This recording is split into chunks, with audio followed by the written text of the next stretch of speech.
நேயர்களுக்கு வணக்கம். நேற்று துபாயில ஒரு தனியார் தொலைக்காட்சிக்கு பேட்டி கொடுத்திருக்காரு அஜித் அவர்கள். அப்பொழுது கரூர் சம்பவத்த பத்தி அவர்ட்ட கேள்வி கேட்கப்பட்டது. ஆ அதாவது 41 பேர் உயிரிழந்ததுக்கு எல்லாருமே பொறுப்பேற்க வேண்டும். நான் உட்பட அப்படிங்கிற மாதிரி எல்லாமே பொதுவா சொல்லியிருக்காரு ஒரு கருத்து.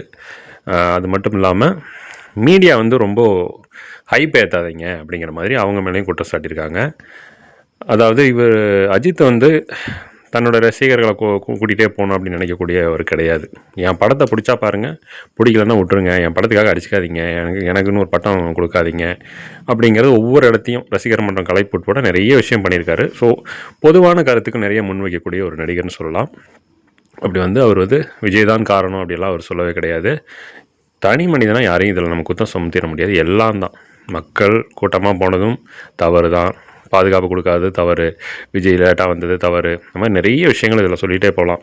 அந்த மாதிரி இருக்கக்கூடிய இந்த சூழ்நிலையில் எல்லாம் மாறணும், ஒரு நடிகனுக்காக இவ்வளோ பேர் கூடாதீங்க அப்படிங்கிறத கருத்தாக முன் வச்சுருக்காரு. ஒரு அரசியல் கட்சிக்கு பின்னாடி இத்தனை பேர் ஓடாதீங்க, தவறான பாதையை காமிச்சு விடாதீங்க அப்படின்னு சொல்லி ஒரு பெரிய பொதுவான கருத்தை சொல்லியிருக்காரு. ஸோ இந்த வரவேற்க தகுந்த இந்த கருத்து கண்டிப்பாக இது நிறைய பேர் கேட்குறது மட்டும் இல்லாமல் அஜித் விஜய்னு அந்த மாதிரி போட்டி போடாமல் இது என்ன சொல்கிறாங்க அப்படிங்கிறத கேட்டு கொஞ்சம் ஞானமாக நடந்தாங்கன்னா ஒரு புதிய முயற்சியை கையாளலாம் அப்படிங்கிறத இந்த பதிவு மூலமாக சொல்லிக்கிறோம். நன்றி, வணக்கம்.